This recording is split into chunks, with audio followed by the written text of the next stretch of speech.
नमस्कार, मैं हूं विवेक यादव। एएनबी न्यूज देख रहे हैं आप। खबरों का रुख कर लेते हैं। मुख्यमंत्री पुष्कर सिंह धामी ने नैनीताल जिले के कालाडूंगी विधानसभा क्षेत्र के कोटाबाग में आयोजित 2 दिवसीय घोड़ा लाइब्रेरी पहाड़ पछयाण महोत्सव में भाग लिया। इस अवसर पर उन्होंने क्षेत्र के विकास के लिए 114 करोड़ से अधिक की लागत के 12 विकास कार्यों का 12 विकास कार्यों का लोकार्पण एवं शिलान्यास किया।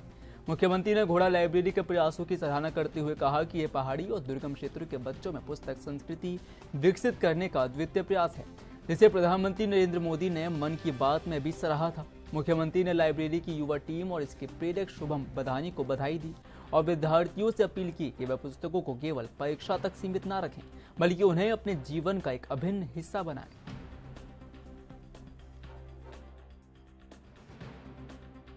आज यहाँ पर घोड़ा लाइब्रेरी द्वारा पछयाण महोत्सव का आयोजन किया जा रहा है और ये महोत्सव निश्चित रूप से घोड़ा लाइब्रेरी के द्वारा अनेक काम इस क्षेत्र में किए गए हैं। ऐसे लोग जो बहुत समाज के अंतिम छोरों में रहते हैं, वहाँ तक भी उजाला पहुँचाने का काम, ज्ञान का प्रकाश पहुँचाने का काम इस लाइब्रेरी के माध्यम से हो रहा है। और इस महोत्सव में भी यहाँ की लोक संस्कृति, लोक कलाकार, यहाँ की स्थानीय चीज़ों को बहुत प्रोत्साहन मिलने वाला है। और आज 114 करोड़ रुपए से अधिक की लागत की कई योजनाओं का आज यहाँ पर लोकार्पण और शिलान्यास हुआ है, जो निश्चित रूप से हमारे समेकित रूप से संकल्प को और मजबूत करता है, उसको करने को संकल्प को। और इस क्षेत्र में और आसपास के क्षेत्रों में ये सभी योजनाएं आने वाले समय में विकास के लिए सुविधा की दृष्टि से बहुत सहायक होंगी और इससे आम जन का जीवन अच्छा होगा, उनको सुविधा से। उत्तराखंड के मुख्यमंत्री पुष्कर सिंह धामी ने नैनीताल दौरे के दौरान शिक्षा क्षेत्र में नए सुधारों की घोषणा की। उन्होंने बताया कि राज्य में नई शिक्षा नीति लागू की गई है और सभी सरकारी विद्यालयों में कक्षा 1 से 12 तक निःशुल्क एनसीईआरटी पुस्तकें उपलब्ध कराई जा रही हैं। सीएम ने स्थानीय भाषाओं के संरक्षण पर भी जोर दिया, जिसमें गढ़वाली, कुमाऊनी और जौनसारी भाषाओं को पाठ्यक्रम में शामिल किया गया। इसके अलावा जनजातीय क्षेत्रों के शब्दकोश तैयार किए गए हैं। विद्यार्थियों को उत्तराखंड की लोक परंपराओं और महान विभूतियों से भी परिचित कराया जा रहा है।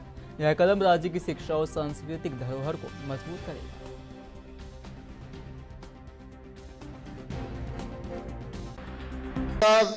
स्थानीय भाषा और संस्कृति के संरक्षण के लिए भी काम कर रही है। गढ़वाली, कुमाऊनी, जौनसारी भाषाओं में भी पुस्तकें तैयार की गई हैं। इसके साथ ही थारू, बॉक्सा, रवाल्टी भाषाओं में शब्दकोश भी बनाए जा रहे हैं। साथ ही हमारी विरासत पुस्तक के माध्यम से कक्षा 6 से लेकर 8 तक के छात्रों को उत्तराखंड की संस्कृति, लोक परंपरा और महान विभूतियों से परिचित कराने का कार्य भी किया जा रहा है। इतना ही नहीं, बच्चों में कौशल, उद्यमिता, भारतीय ज्ञान परंपरा को विकसित करने के लिए उत्तराखंड राज्य आंदोलन में अहम भूमिका निभाने वाले स्वर्गीय दिवाकर भट्ट के योगदान को जीवंत रखने के लिए एक नई पुस्तक प्रकाशित की गई है।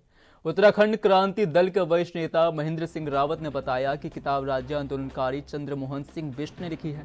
पुस्तक में दिवाकर भट्ट के उत्तराखंड राज्य आंदोलन में योगदान, जनता के लिए उनके संघर्ष और उनके आदर्शों को याद किया गया है। यह पुस्तक आंदोलन की पीढ़ियों और जनता को प्रेरित करने का माध्यम बनेगी, साथ ही दिवाकर भट्ट की याद को भी हमेशा जीवित रखेगी।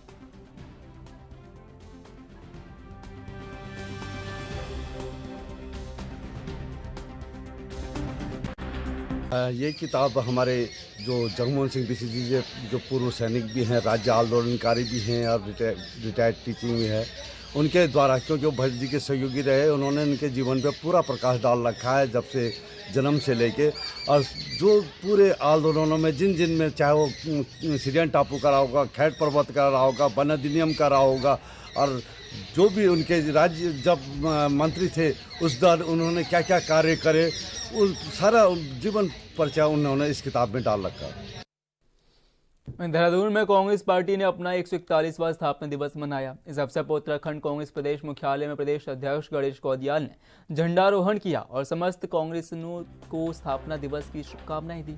ऐसे में गणेश गौदियाल ने कहा कि कांग्रेस पार्टी ने देश की आज़ादी के बाद राष्ट्र निर्माण में एक महत्वपूर्ण भूमिका निभाई है। यह स्थापना दिवस पार्टी के गौरवशाली इतिहास और लोकतंत्र में उनके योगदान को याद करने का अवसर है। उन्होंने कहा कि कांग्रेस एक मानवतावादी पार्टी है, जिसने न सिर्फ देश के अंदर बल्कि वैश्विक स्तर पर भी मानवता की सेवा की। कांग्रेस हमेशा दबे कुचले, गरीब और असहाय लोगों के साथ खड़ी रहती है और यही हमारी मूल भावना है।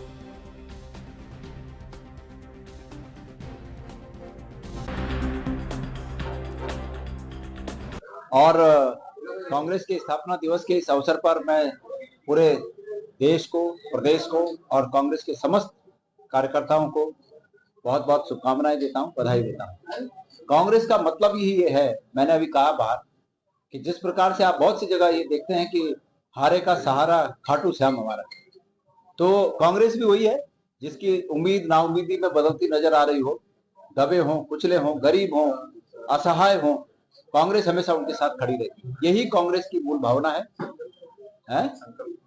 और नहीं, मैंने कहा लोगों से कि इस मौके पर हम ये संकल्प लें कि जिन मकसदों के लिए कांग्रेस की स्थापना हुई, उसमें से बड़ा मकसद आजादी का था, वो हमने हासिल किया, लेकिन आज उससे भी कठिन संकल्प लेने की आवश्यकता। हम सब संकल्प लेते हैं कि जो आजादी तमाम हमारे देश के विभिन्न तबकों से, विभिन्न जाति धर्मों के लोगों ने, विभिन्न राज्यों से लोगों ने अपनी कुर्बानी दी और ये आजादी पाई, उस आजादी को अक्षुण्ण रखने के लिए और भारत के संविधान को मजबूत करने के लिए हम सब कांग्रेस जैसे संकल्प लेते हैं कि इसके लिए हम और मजबूती से कार्य करें। सुप्रीम कोर्ट के आदेश के तहत वन विभाग की कार्रवाई का विरोध लगातार बढ़ता जा रहा है। प्रदर्शनकारी सड़क से हटकर रेलवे ट्रैक पर पहुंच गए, जिससे स्थिति तनावपूर्ण हो गई। पुलिस प्रशासन लगातार उन्हें समझाने का प्रयास कर रहा था, लेकिन लोग मानने को तैयार नहीं हुए। इसी दौरान भीड़ ने अचानक पुलिस पर पथराव कर दिया, जिससे पुलिस जख्मी होने से बचने के लिए पीछे हट गई। पुलिस ने लाठियां फटकारी और कर ऐसे में लोगों को खदेड़ने की भी कोशिश की, लेकिन भारी भीड़ के कारण ट्रैक खाली कराने में काफी कठिनाई का सामना करना पड़ा।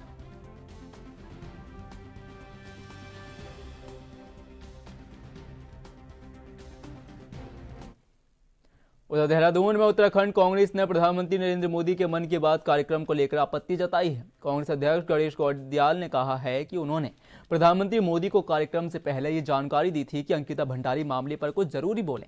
ऐसे में लेकिन प्रधानमंत्री ने केवल अपनी मन की बात की और इस मामले को नजरअंदाज किया।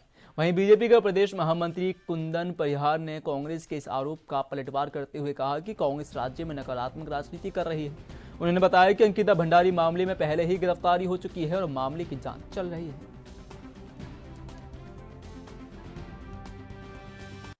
देखिए, प्रधानमंत्री जी प्रत्येक माह अंतिम रविवार को मन की बात का कार्यक्रम करते हैं और ये सभी कार्यकर्ताओं के साथ साथ संपूर्ण देशवासियों के लिए भी एक प्रेरणादायी कार्यक्रम होता है।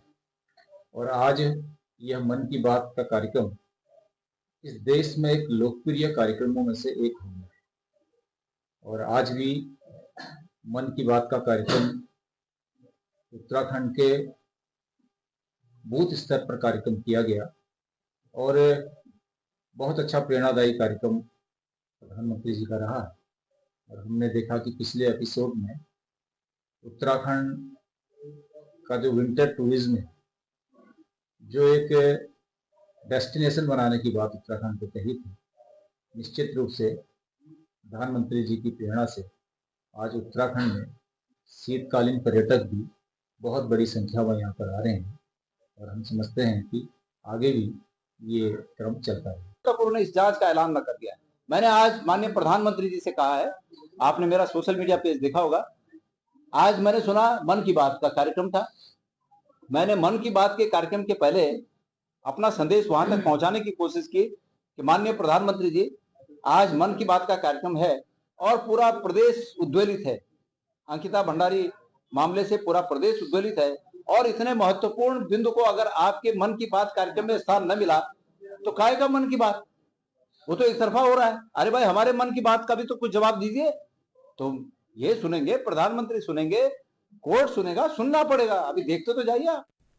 मुख्यमंत्री में भगवती चामुंडा की दीवार यात्रा इन दिनों लवारा क्षेत्र के विभिन्न गांवों का भ्रमण कर श्रद्धालुओं से मिल रही है। 15 वर्षों बाद यात्रा का आगमन क्षेत्र में भक्ति और आस्था का अनुपम संगम बना।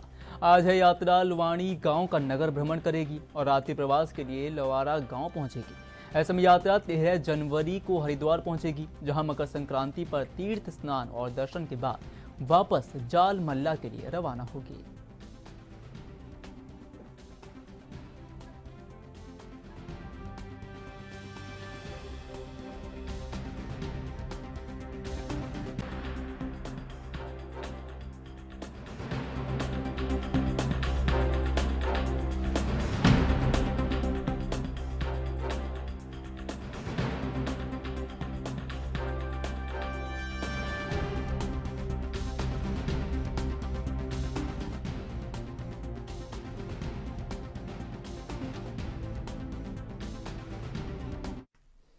चलिए खबरों का सिलसिला यूं जारी रहेगा, पर वक्त है एक छोटे से ब्रेक का।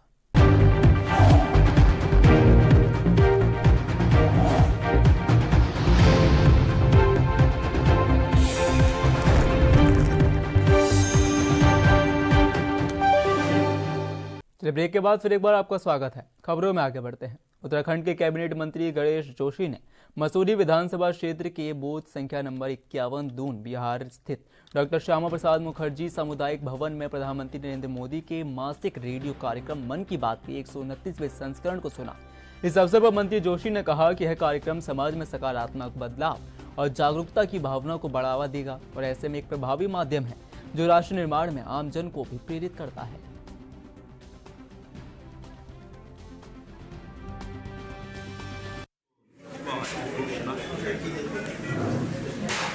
जहाँ कुछ ऐसे विषयों की जानकारी भी जो उनको नहीं होती है, जैसे हमारे आज़ादी के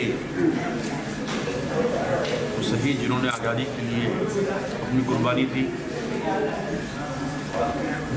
वहीं उन्होंने लोगों को जानकारी दी कि एंटीबायोटिक का बिना डॉक्टर के सलाह के लेना कितना घातक होता है। वहीं अपनी भाषा के प्रति उन्होंने कन्नड़ भाषा को ध्यान देते हुए कहा कि हमें अपनी भाषा का भी जानकारी होनी चाहिए और विशेषकर ये एपिसोड युवाओं पर फोकस था, क्योंकि 12 तारीख को युवा दिवस भी आ रहा है। इसलिए मैं लोगों से कहना चाहता हूँ कि मन की बात अवश्य है। मन की बात में ऐसे ऐसे विषयों की जानकारी हमें मिलती है जो हमें नहीं होती है। यही कारण है कि आज दिन पर दिन मन की बात इतना लोकप्रिय हो रहा है कि आज हर व्यक्ति अपना समय निकालकर आधे घंटे प्रधानमंत्री की मन की बात सुनता है। उत्तराखंड के अंकिता मामले में ताजा घटनाक्रम सामने आया है। ADG law and order doctor V Murugesan ने सभी से अपील की है कि वह मामले से जुड़े तथ्यों को पुलिस के समक्ष प्रस्तुत करें। उनका कहना है कि इस तरह से मामले की सच्चाई सामने आ सकेगी। वहीं एडीजी के बयान के बाद उत्तराखंड कांग्रेस के प्रदेश अध्यक्ष गणेश गौदियाल ने पुलिस विभाग को कटघरे में खड़ा कर दिया है। गौदियाल ने पुलिस से कई अहम सवाल पूछे हैं, जिसमें अंकिता की चैट में जो भी वीआईपी का नाम था उसके बारे में जानकारी मांगी गई। साथ ही रिजॉर्ट में तोड़फोड़ और आगजनी करने वालों पर भी हुई कार्रवाई का भी विवरण सार्वजनिक करने की मांग की गई।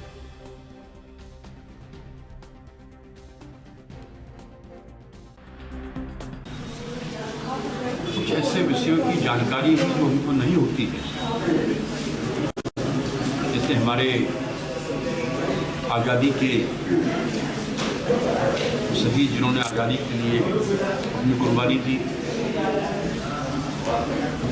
वहीं उन्होंने लोगों को जानकारी दी कि एंटीबायोटिक का बिना डॉक्टर के सलाह के लेना कितना घातक होता है। वहीं अपनी भाषा के प्रति उन्होंने कन्नड़ भाषा को ध्यान देते हुए कहा कि हमें अपनी भाषा का भी जानकारी होनी चाहिए और विशेषकर ये एपिसोड युवाओं पर फोकस था, क्योंकि 12 तारीख को युवा दिवस भी आ रहा है। इसलिए मैं लोगों से कहना चाहता हूँ कि मन की बात अवश्य है। मन की बात में ऐसे ऐसे विषयों की जानकारी हमें मिलती है जो हमें नहीं होती है। यही कारण है कि आज दिन पर दिन मन की बात इतना लोकप्रिय हो रहा है। उत्तराखंड की सियासत में एक बार फिर पूर्व मुख्यमंत्री हरीश रावत के बयान से हलचल तेज हो गई है। रावत ने भाजपा पर साजिश के तहत अपनी छवि खराब करने और आरोप लगाया और कहा कि उनके खिलाफ उठाए गए कदम पूरी तरह से झूठ पर आधारित है, जिसका पर्दाफाश जल्द होगा। उन्होंने ये भी स्पष्ट किया कि वह 20 तारीख तक अंकिता भंडारी मामले को लेकर पार्टी के कार्यक्रमों में पूरी तरह से सक्रिय रहेंगे। इसके बाद वह 20 तारीख से 6 दिनों तक भाजपा कार्यालय जाएंगे, जहां वह सीधे सवाल पूछेंगे और प्रमाण देने की चुनौती भी देंगे। रावत ने यह भी कहा कि अगर भाजपा सबूत नहीं देती तो वह न्यायालय का दरवाजा खटखटाने से पीछे नहीं हटेंगे। इस बयान के बाद राजनीतिक आरोप प्रत्यारोप तेज होने की संभावना है।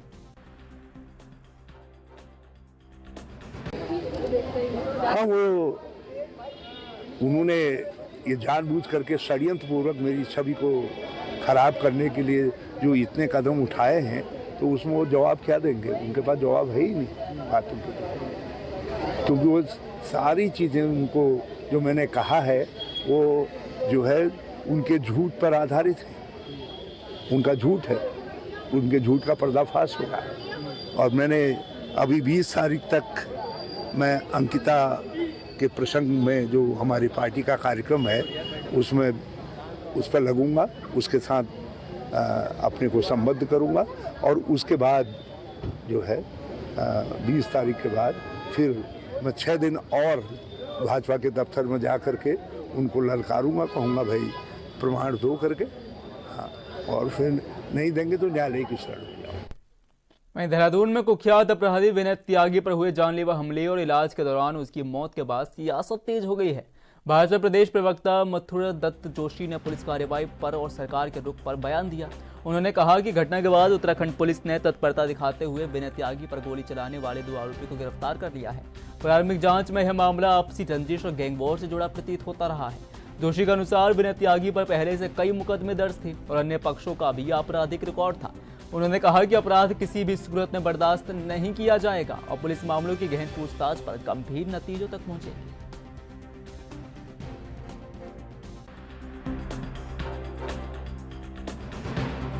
देखिए, कुख्यात अपराधी विनय त्यागी के प्रकरण में पुलिस ने कार्रवाई की है और जिन लोगों ने उनके ऊपर गोली चलाई थी उन 2 व्यक्तियों को गिरफ्तार करने का भी काम किया है। देखिए, अपराधी अपराधी की श्रेणी में होता है।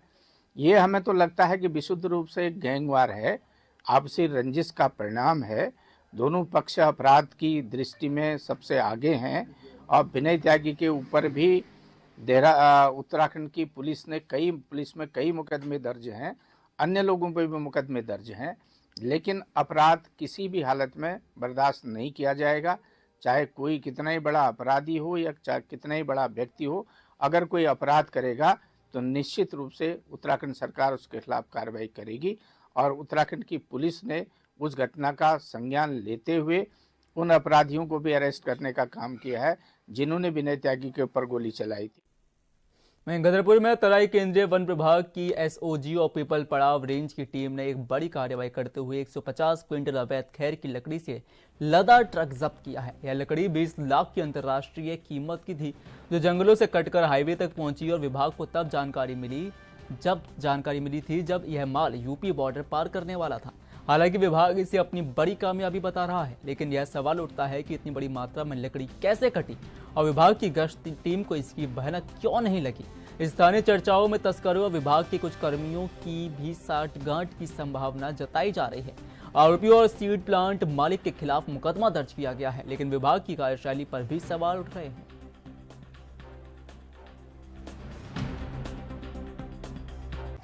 पौने 8 बजे एक जीपीएस लोकेशन हमें मिली कि इस जगह में कोई लगभग खैर भरा ट्रक खड़ा है। सूचना पर हमने तत्काल अपनी जो नाइट ड्यूटी में जो स्टाफ तैनात था वो मौके में भेजा। उन्होंने उसकी जांच की तो वहाँ पर एक ट्रक की उपस्थिति पाई गई और उसके बाद देखा गया कि प्लांट का मेन गेट बंद था। तो जो वहाँ के मालिक थे उनको बुलाया गया और देर रात करीब 2 बजे उन्होंने गेट खोला। गेट खोलने के बाद उसकी परिसर की तलाशी लेने पर वहाँ एक ट्रक टाटा का करीब 150 कुंटल लगभग खैर भरा हुआ अवस्था में वहाँ पर खड़ा था, जिसको अपने कब्जे में लिया और उसको अभी रेंज कार्यालय ले जाया गया है। उस पर जांच की जा रही है, वो माल कहाँ से आया, कैसे कहाँ ले जाया जा रहा था, कौन इसमें वांछित है, वो जांच की जा रही है और मौके से किसी की गिरफ्तारी नहीं है। सर, लगभग अंतर्राष्ट्रीय बाजार में क्या कीमत होगी खैर की? लगभग जो 150 कुंटल है उसमें माल लोड होना लगभग प्रतीत हो रहा है। इसकी कीमत लगभग 15 लाख। 8 बजे मुझे मुखबिर, जी हाँ, 8 बजे मुझे मुखबिर खास का फ़ोन आता है कि एक बंधन पैलेस बैंक्वेट हॉल है, उसके पीछे एक सीड प्लांट है। राधा कृष्ण का हमें पता नहीं था, ये तो यहाँ आकर चला पता। तो बोले इसके अंदर खैर भारी मात्रा में जमा है। तो मेरे द्वारा यहाँ पर स्टाफ में को लेकर आया, तो बगल में एक चौकीदार है बैंक्वेट हॉल के, उनसे अंदर के चौकीदार को हमने फाटक खोलने के लिए कहा तो उसने फाटक खोलने से इनकार कर दिया। उसके द्वारा बताया गया कि मालिक ने मना कर रखा है। तो मेरे द्वारा फिर स्टाफ को 1-2 लड़कों को अंदर भेजा। अंदर देखा तो एक खैर की गाड़ी जिसमें एकदम गीला खैर है, पानी टपक रहा है, काफ़ी मात्रा पूरी भरी पड़ी है। तो सर जो आपके जवान अंदर गए, कितना माल का अंदाजा लगा है? क्या लगभग स्टाफ द्वारा बताया गया कि गीला माल है और 150 कुंटल के आसपास हो सकता है, कैंटर है जी। और कार्रवाई क्या की जानी इन पे? कार्रवाई जो भी विधिक कार्रवाई होगी वो की जाएगी। हल्द्वानी में जिलाधिकारी ललित मोहन रयाल ने तहसील कार्यालय का औचक निरीक्षण कर प्रशासनिक व्यवस्था की गंभीर खामियों का खुलासा किया। निरीक्षण के दौरान तहसील न्यायालय से संबंधित फाइलों का कार्य तो निजी युवकों द्वारा किए जाते हुए पाया गया, जो कि एक गोपनीय और संवेदनशील कार्य था। इस पर जिलाधिकारी ने कड़ी नाराजगी जताते हुए रजिस्ट्रार कानूनों को मौके पर तलब किया और ऐसे में जमकर फटकार लगाई। डीएन ने तहसीलदार से सवाल किया कि यदि ऐसी ही व्यवस्था चलती रही तो सिस्टम में सुधार कैसे होगा। जिलाधिकारी ने अपर जिलाधिकारी विवेक राय को पूरे मामले की गहन जांच करने के निर्देश दिए और सख्त कार्रवाई की भी चेतावनी दी। उन्होंने कहा कि ऐसी अनियमितताएं ही फर्जी प्रमाण पत्रों जैसे गंभीर मामलों को जन्म देती हैं। तहसीलदार न्यायालय सर्वे के दस्तावेज के साथ साथ नायब तहसीलदार न्यायालय के भी जो कोर्ट की फाइलें हैं उनको डील करते हुए 2 प्राइवेट व्यक्ति वहाँ पाए गए हैं जो पब्लिक डीलिंग कर रहे थे। तो कोई ऑफिशियल कैपेसिटी में ही ये जो भूमि संबंधी न्यायालय के दस्तावेज हैं उनसे डील कर सकता है, उनका ट्रीट कर सकता है। तो प्राइवेट आदमी से ऐसे काम लेना अनऑथराइज्ड भी है, इलीगल भी है और ये भूमि संबंधी जो दस्तावेज होते हैं संवेदनशील होते हैं और अगर प्राइवेट आदमी अनऑथराइज्ड कैपेसिटी में ऐसे काम करता है तो ये गंभीर मामला बन जाता है। तो अभी हमने यहाँ पर अपर जिलाधिकारी को कहा है कि इस मामले की डिटेल इंस्पेक्शन करें, दस्तावेजों का वो करें और जो प्राइवेट आदमी पाए गए हैं उनके खिलाफ भी जो न्याय संगत बनता है वो कार्रवाई करें। राष्ट्रीय राजधानी दिल्ली में गढ़वाल भवन की 67वीं स्थापना जयंती पर जौनसारी भाषा की पहली फिल्म मेरे गांव की बाट को 2023 से 24 की सर्वश्रेष्ठ उत्तराखंडी फिल्म घोषित किया गया है। फिल्म निर्माता निर्देशक को गढ़ गौरव वीर चंद्र सिंह गढ़वाली सम्मान 2025 से सम्मानित किया गया। इस फिल्म ने जौनसारी संस्कृति, पहाड़ी जीवन और सामाजिक मूल्यों को प्रभावशाली ढंग से प्रस्तुत किया है। फिल्म ने सिनेमा घरों में हाउसफुल प्रदर्शन किया और द्वितीय उत्तराखंडी फिल्म अवार्ड में स्पेशल जूरी मेंशन भी प्राप्त किया।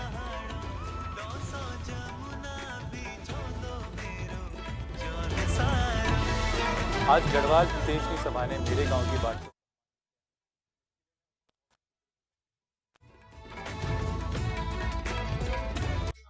आज गढ़वाल प्रदेश की सभा ने मेरे गांव की बात को सम्मानित किया है। इसके लिए मैं उनका बहुत ही शुक्रगुजार हूँ और हमारे जौनसार के लोग और जौनसार की संस्कृति के लिए भी ये बहुत ही गर्व की बात है और हम ऐसे ही अपने कल्चर के लिए आगे भी काम करते रहेंगे। आज गढ़वाल हितैषणी सभा दिल्ली ने हमारी पहली जौनसारी फिल्म मेरे गांव की बाट को बेस्ट उत्तराखंडी फिल्म के रूप में सम्मानित किया। पिछले 2-3 सालों में जो फिल्में आई है और ये बड़ा अच्छा लगता है कि पहली फिल्म जौनसार की थी और उस फिल्म में जिस तरह से कल्चरल हेरिटेज को दिखाया था उसका सम्मान इस सभा ने किया।